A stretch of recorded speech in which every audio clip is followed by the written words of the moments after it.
नमस्कार दोस्तों, आप सबका आपके अपने YouTube चैनल टारगेट सीखो के इस नए वीडियो में एक बार फिर से स्वागत है। दोस्तों, आज की वीडियो में हम लोग पढ़ेंगे हिंदी साहित्य का महत्वपूर्ण टॉपिक रीतिकाल। रीतिकाल की महत्वपूर्ण रचनाएं कौन कौन सी हैं, इन सब को हम लोग देखेंगे। जैसा कि आप लोगों को पता है, UP TGT, PGT, net, JRF और इसके साथ साथ बिहार शिक्षक भर्ती में अगर जो भी विद्यार्थी टीजीटी पीजीटी हिंदी सब्जेक्ट से कर रहा है, उसके लिए ये वीडियो बहुत ही ज़्यादा महत्वपूर्ण होने वाली है। वीडियो को अंत तक देखें और अपने दोस्तों तक शेयर करें। चलिए आइए देखते हैं रीतिकाल की महत्वपूर्ण रचनाएं कौन कौन से हैं, इसके बारे में। पहला टॉपिक है कि संस्कृत की वे रचनाएं जो रीतिकाल का आधार बनी। कौन कौन सी ऐसी संस्कृत की रचनाएं हैं संस्कृत की जिससे रीतिकाल का आधार बनाने में मदद मिली है। तो पहला है कामसूत्र। इसको लिखा किसने? वात्स्यायन ने। काव्य प्रकाश मम्मट की है। चंद्रालोक एवं रतिमंजरी किसकी है? जयदेव की है। साहित्य दर्पण विश्वनाथ की। वित्त रत्नाकर भट्ट केदार की। छंदोमंजरी गंगादास की। अमरुक शतक अमरुक जी की। श्रृंगार मंजरी अकबर शाह की। आर्या सप्तशती गोवर्धन की। और श्रृंगार तिलक रुद्र भट्ट की। इसके अलावा रस गंगाधर जगन्नाथ की। कुवलायानंद अजय दीक्षित। चौर पंचाविसा पंचाशिका कौन सी है? विल्हड़ की। और ध्वन्यालोक आनंदवर्धन की। और प्रबोध चंद्रोदय कृष्ण कवि की। साथियों, ये जितनी रचनाएं हमने अभी देखा, ये सभी रचनाएं संस्कृत में रची गई हैं। इन्हीं को आधार बना करके रीतिकाल की ग्रंथों की जो है, रीतिकाल के जो भी तमाम सारे रचनाएं हैं उनकी रचना की गई हैं। तो ये महत्वपूर्ण संस्कृत के ग्रंथ हैं। आइए अब हम लोग देखते हैं कि रीतिकाल के सर्वांग निरूपक ग्रंथ कौन कौन से हैं। दोस्तों, ऐसा सवाल आपसे पूछा जा सकता है कि रीतिकाल के सर्वांग निरूपक ग्रंथ कौन हैं या कौन नहीं हैं। तो पहला है कवि कुल कल्पतरु। कवि कुल कल्पतरु चिंतामणि की रचना है ये। कवि कुल कंठाभरण दूल्हा की रचना है। सभा मंडन अमीरदास की रचना है। काव्य निर्णय भिखारी दास की रचना है। और रस रहस्य कुलपति मिश्र की रचना है। इसके अलावा कवि कंठाभरण क्षेमेंद्र की रचना है। रस पीयूष निधि सोमनाथ की रचना है। काव्य सरोज श्रीपति की रचना है। कविता रस विनोद जनराज की रचना है। शब्द रसायन देव की रचना है। ये सभी रचनाएं रीतिकाल के सर्वांग निरूपक ग्रंथ की रचनाएं हैं। महत्वपूर्ण है, यहाँ से आपसे सवाल में पूछा जा सकता है इनमें से सर्वांग निरूपक ग्रंथ हैं या फिर नहीं हैं। तो ये 10 के 10 सर्वांग निरूपक ग्रंथों को आप याद रखेंगे, जो कि किस काल से संबंधित है? रीतिकाल से संबंधित हैं। इसके बाद दोस्तों, नायिका भेद से संबंधित रीतिकाल के कुछ महत्वपूर्ण ग्रंथ उसे देख लेते हैं। तो रसराज मतीराम की रचना रसराज। भाषाभूषण जसवंत सिंह की रचना। भारती भूषण गिरधर दास की रचना। श्रृंगार निर्णय भिखारी दास की रचना। व्यंग्यार्थ कौमुदी प्रताप शाही की रचना। राधा माधव मिलन वार वधु विनोद कालिदास द्विवेदी की रचना। तुलसी भूषण रसरूप की रचना। श्रृंगार माधुरी कृष्ण भट्ट देव ऋषि की रचना। और श्रृंगार निर्णय भिखारी दास की रचना। ये जो 8-9 रचनाएं हैं, ये सभी रचनाएं महिला या नायिका भेद से संबंधित ग्रंथ हैं, जो कि रीतकाल के हैं। अगला देखेंगे हम लोग रीतिकाल के श्रृंगार रस निरूपक ग्रंथ कौन कौन से हैं। ऐसे कौन से ग्रंथ हैं जो श्रृंगार रस से संबंधित हैं? अभी हमने देखा नायिका भेद से संबंधित रीतिकाल के ग्रंथों के बारे में। दोस्तों, श्रृंगार रस से संबंधित जो भी ग्रंथ हैं रीतिकाल के, वो देख लेते हैं। 5 ग्रंथ हैं जो कि श्रृंगार रस से संबंधित है रीतिकाल के। रस शिरोमणि राम सिंह की रचना है। रसक प्रिया केशव दास की रचना है। रसिक रंजन कुमार मणि की रचना है। और श्रृंगार विलास सोमनाथ की रचना है। रसिक गोविंदानंद घन रसिक गोविंद की रचना है। ये सभी के सभी रचनाएं रीतिकाल के श्रृंगार रस निरूपक ग्रंथ कहे जाते हैं। याद रखिएगा, सवाल आपसे यहाँ पे यस या नो में यहाँ से पूछा जा सकता है। अगला बिंदु हम लोग देखेंगे रीतिकाल के रस निरूपक ग्रंथ कौन कौन से हैं। तो रसिक प्रिया केशवदास की। रसापर्ण सुखदेव की। रस सारांश भिखारी दास। जगत गोविंद पद्माकर जी की रचना। रसराज मतिराज की रचना। सुधा निधि तोष की रचना। रसिक गोविंद चंद्रशेखर वाजपेयी की रचना। भाव विलास या रस विलास जो है देव की रचना है। जुगल रस प्रकाश रस चंद्रिका उजियारे नवरस तरंग बेनी प्रवीण की रचना है। रस भूषण की बात करें याकूब खां की रचना है। और रस रंग की बात करें तो ग्वाल कवि रीतिकाल की अंतिम रचना रस रंग है, ग्वाल कवि की रचना। ये सभी रचनाएं रस से संबंधित रचनाएं थी जो कि किस काल की हैं, रीतिकाल की हैं। इसे आप याद रखिएगा, आपसे परीक्षा में सवाल जरूर पूछा जाएगा। आइए इसके बाद हम लोग देखते हैं कि रीतिकाल के जो अलंकार निरूपक ग्रंथ हैं वो कौन कौन से हैं, जिसमें अलंकार के बारे में बताया गया है। 16-17 रचनाएं हैं, उसके बारे में हम लोग देख लेते हैं बहुत ही अच्छे तरीके से। दोस्तों, रीतिकाल के अलंकार निरूपक ग्रंथ हैं। पहला है कवि कुलकंठाभरण दूल्हा की रचना, दूल्हा कवि की रचना। पद्माभरण पद्माकर की रचना। अलंकार दर्पण राम सिंह की रचना। अलंकार पंचासिका एवं ललित ललाम मतिराम की रचना। रमालंकार गोप कवि की रचना। अलंकार चंद्रोदय रसिक सुमत की रचना है। अलंकार रत्नाकरण दलपति राम की रचना है। करलाभरण श्रुति भरण और भूप भरण कनरेश की रचना है। अलंकार भ्रमरंजन ग्वाल कवि की रचना है। इसके अलावा और भी रचनाएं हैं दोस्तों, उसे भी देख लेते हैं। अलंकार कलानिधि माधुरी किसकी रचना है, कृष्ण भट्ट देव ऋषि की रचना है।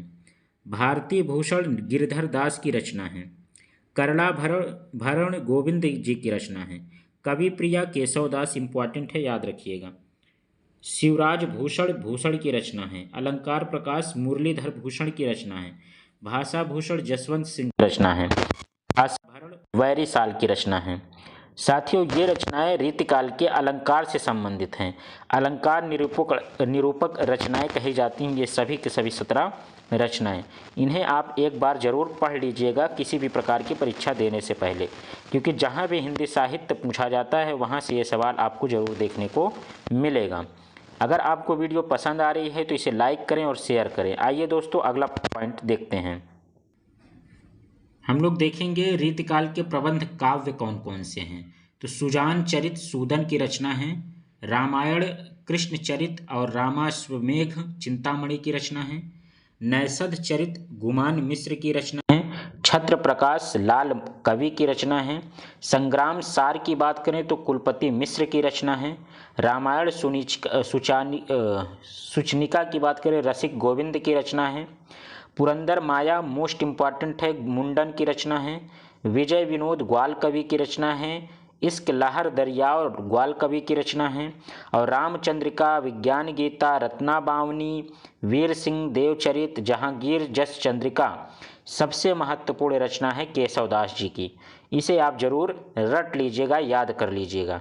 आगे कुछ रचनाएं देखते हैं जो कि प्रबंध काव्य से संबंधित हैं। तो उसमें है दोस्तों जुगल विलास राम सिंह की, सुजान विलास सोमनाथ की, पंचाध्यायी सोमनाथ की, हम्मीर हठ ग्वाल कवि की रचना है। हम्मीर चंद्रशेखर वाजपेयी की रचना है। जानकी जू का ब्याह मंडन की रचना है। हिम्मत बहादुर विरुदावली पद्माकर की रचना है। गोप पच्चीसी की बात करें तो ग्वाल कवि की रचना है। और जयसिंह प्रकाश की बात करें तो प्रताप शाही की रचना है। साथियों, ये कुछ 18-19 रचनाएं हैं जो कि रीतिकाल के प्रबंध का, इसे आप एक नज़र जरूर पढ़ लीजिएगा। अगर आप बिहार शिक्षक भर्ती टीजीटी की तैयारी कर रहे हैं या फिर इसके अलावा नेट जीआरएफ और साथ ही साथ उत्तर प्रदेश का यूपी टीजीटी पीजीटी की तैयारी कर रहे हैं तो ये सभी के सभी रचनाएं पूछी जा सकती हैं। इस वजह से आप इसे याद करना जरूर समझें। अगला बिंदु हम लोग देखेंगे दोस्तों, रीतिकाल के संत काव्य से लिखित काव्य कौन कौन से हैं, संत काव्य धारा से कौन कौन से काव्य लिखे गए हैं। आज की इस वीडियो में हम लोग पूरा का पूरा रीतिकाल की जितनी रचनाएं हैं, जिस जिस क्षेत्र से ये रचनाएं रची गई हैं उसको हम लोग देखेंगे। तो चलिए हम लोग देखते हैं संत काव्य धारा में लिखित रचनाएं कौन कौन से काव्य हैं। रत्नावली यारी साहब की, दरिया सागर ज्ञान दीपक दरिया साहब की, चंडी चरित्र विचित्र नाटक और गोविंद रामायण, ये तीनों रचनाएं गुरु गोविंद सिंह जी की हैं। घट रामायण मोस्ट इम्पॉर्टेंट तुलसी साहब की है, तुलसीदास जी की नहीं। और इसके बाद दयाबोध दयाबाई की। सहज प्रकाश सहजोबाई की रचना है। ये 6 रचनाएं जो कि संत काव्यधारा से ली गई हैं। अगला बिंदु है रीतकाल में प्रेमाख्यान रचनाएं कौन कौन से हैं, जिसमें प्रेम की बातें की गई हैं। रीतकाल की ऐसी कौन सी रचनाएं हैं, तो वो उसमें पहला है पुष्पावती दुख हरदास हुसैन अली की। नल दमन तुलसीदास, ये तुलसीदास आप जिसे समझ रहे हैं वो तुलसीदास नहीं, दूसरे तुलसीदास हैं। चंद्रकुमारी री बात हंस कवि की रचना है। विरह वारिस बोध की रचना है और मधुमालती चतुर्भुज दास कायस्थ की रचना है। ये 5 रचनाएं रीतकाल में जो कि प्रेमाख्यान से संबंधित रचनाएं हैं। इसे आप पढ़ सकते हैं इन रचनाओं को खरीद करके, और ये आपकी परीक्षा में पूछा भी जा सकता है। कुछ पॉइंट और बचे हुए हैं रीतकाल की रचनाओं से संबंधित दोस्तों, उसे भी हम लोग देख लेते हैं। रीतकाल में कृष्ण भक्ति काव्यधारा से संबंधित रचनाएं कौन कौन सी हैं, तो नख सिख अष्टायाम, ये दोनों रचनाएं चाचा हित वृंदावन दास की हैं। समय प्रबंध पदावली अलवेली अली की है। कृष्णायन खुमान मिश्र की है। कृष्णायन एक और है जो मंचित कवि की है, और कृष्ण चंद्रिक गुमान मिश्र की है। एक रचना है व्रजविलास जो कि व्रजवासी दास की है, व्रजावासी दास की रचना है। ये सभी रचनाएं कृष्ण भक्ति से संबंधित रचनाएं हैं। अगला टॉपिक देखेंगे हम लोग रीतकाल में राम भक्ति काव्यधारा से संबंधित रचनाएं। अभी तो हमने देखा कृष्ण भक्ति काव्यधारा, अब हम देख रहे हैं कि रीतकाल में राम भक्ति काव्यधारा से संबंधित कितनी रचनाएं हैं। तो 2 रचनाएं हैं, रामचंद्रिका केशवदास की मोस्ट इंपॉर्टेंट हैं, कवित्व रत्नाकर सेनापति की हैं। इन दोनों को आप याद रखिएगा। अगला पॉइंट हमारा रहेगा रीतकाल में नीति काव्य से संबंधित कौन कौन सी रचनाएं हैं। रीतकाल समय है और नीति काव्य से संबंधित कौन कौन सी रचनाएं हैं और किस कवि ने लिखा है उसे देखना है। गिरधर की कुंडलियाँ, ये एक रचना है जिसको लिखा है गिरधर कविराय। 91 कुंडलियाँ और छंद हैं, इसमें कुंडलिया छंद हैं। वृंद सतसई या यमक सतसई वृंद कवि की रचना है। राम सतसई की बात करें तो राम सहाय दत्त की रचना है। अन्योक्त कल्प द्रुम दृष्टांत तरंगड़ी, ये रचना बाबा दीनदयाल गिरे की है। कलिचरित्र वेली वृंदावन दास की रचना है। दंपत्य काव्य विलास गोपाल कवि की रचना है। मनराम विलास की बात करें तो मनराज की है। बुधजन सतसई की बात करें तो बुधजन कवि की है। कवि बत्तीसी बांकी दास की रचना है। सभा झार नाटिका की बात करें, सभा सार नाटिका तो रघुराम की रचना है। ये सभी रचनाएं नीति काव्य से संबंधित है जो कि रीतकाल में लिखी गई हैं। आगे हम लोग देखेंगे रीतकाल में वीर रस से संबंधित रचनाएं कौन कौन से हैं। साथियों, रीतकाल में वीर रस की रचनाएं महत्वपूर्ण है, इसे आप पढ़ सकते हैं। अगर आप वीर रस को सुनना पसंद करते हैं तो इन कविताओं को इन रचनाओं को आप पढ़ सकते हैं, नेट से भी पढ़ सकते हैं, और इसके साथ साथ आप जो है इनकी किताब भी खरीद सकते हैं। शिवा बावनी की बात करें तो इसको लिखा है भूषण जी ने। छत्रसाल दशक की बात करें भूषण जी की रचना है। सुजान चरित्र आप पढ़ सकते हैं, सूदन कवि की रचना है। छत्र प्रकाश की बात करें तो गोरेलाल कवि की रचना है। इसके बाद एक और है जो महत्वपूर्ण, हिम्मत बहादुर विरुदावली प्रताप विरुदावली। हिम्मत बहादुर विरुदावली और प्रताप विरुदावली ये पद्माकर की रचना है। इसे आप पढ़ सकते हैं, बहुत ही शानदार और ओजस्वी रचनाएं हैं ये सब। हम्मीर रासो की बात करें तो जोधराज की कविता है, रचना है। चंडी चरित्र दयाल कवि, हम्मीर हट ग्वाल कवि और हम्मीर हट चंद्रशेखर वाजपेयी की हैं। ये सभी रचनाएं दोस्तों रीतकाल में लिखी गई हैं, लेकिन किस रस से संबंधित है तो वीर रस से संबंधित रचनाएं हैं।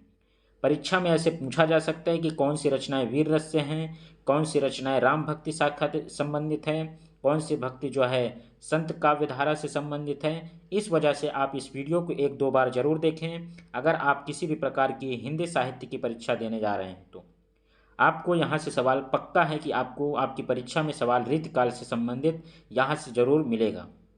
चाहे आप नेट की तैयारी कर रहे हों, चाहे JRF की, या फिर इसके अलावा आप यूपी TGT PGT या किसी भी राज्य की TGT और PGT की तैयारी कर रहे हो हिंदी सब्जेक्ट से।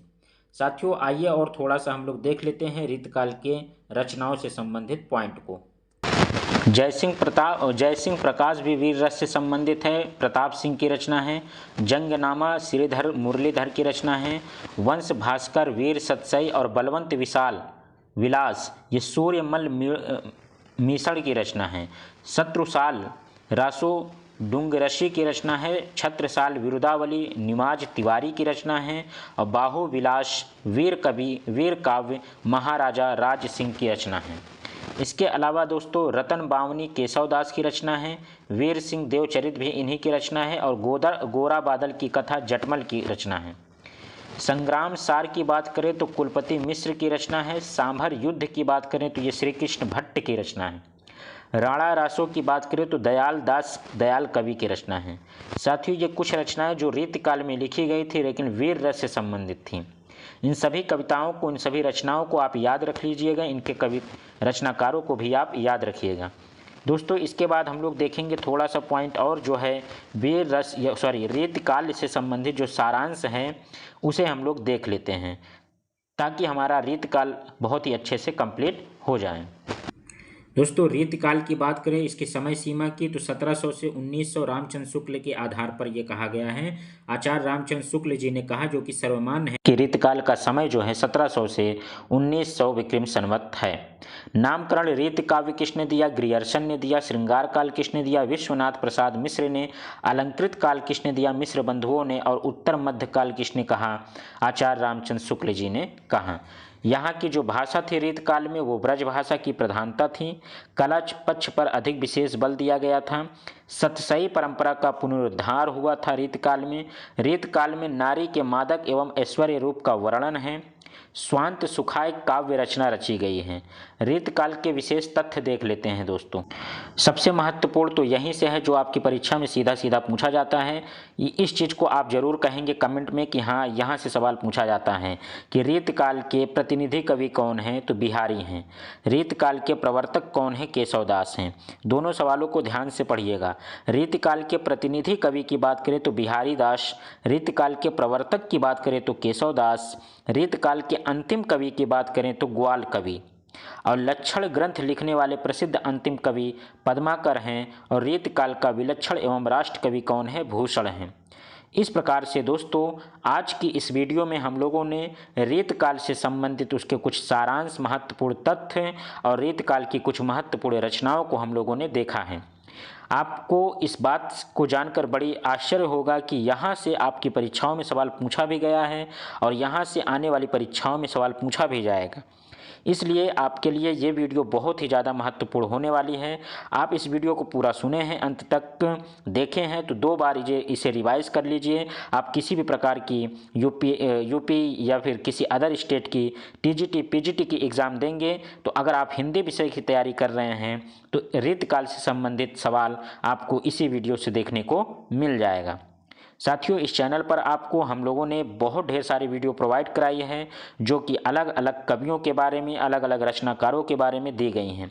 अगर आपने उन वीडियो को नहीं देखा है तो चैनल के प्लेलिस्ट में सारी की सारी ये वीडियो रखी हुई हैं, आप जाइए वहाँ से वॉच कर लीजिए और अपनी परीक्षा में एक और महत्वपूर्ण उपलब्धि के रूप में इस वीडियो को भी जोड़ लीजिए ताकि आपको यहाँ से सफलता मिलने में देर ना लगे। और हम उम्मीद करते हैं आपको वीडियो पसंद आई होगी। ये जो कंटेंट है आपको बहुत प्यारा लगा होगा। इस वजह से हम उम्मीद करते हैं कि आप चैनल को सब्सक्राइब कर दिए होंगे, वीडियो को शेयर कर दिए होंगे और इसके साथ ही साथ वीडियो को लाइक भी कर दिए होंगे। ऐसे ही हमारी वीडियो देखते रहिए। बहुत बहुत धन्यवाद। Thank you so much. Best of luck.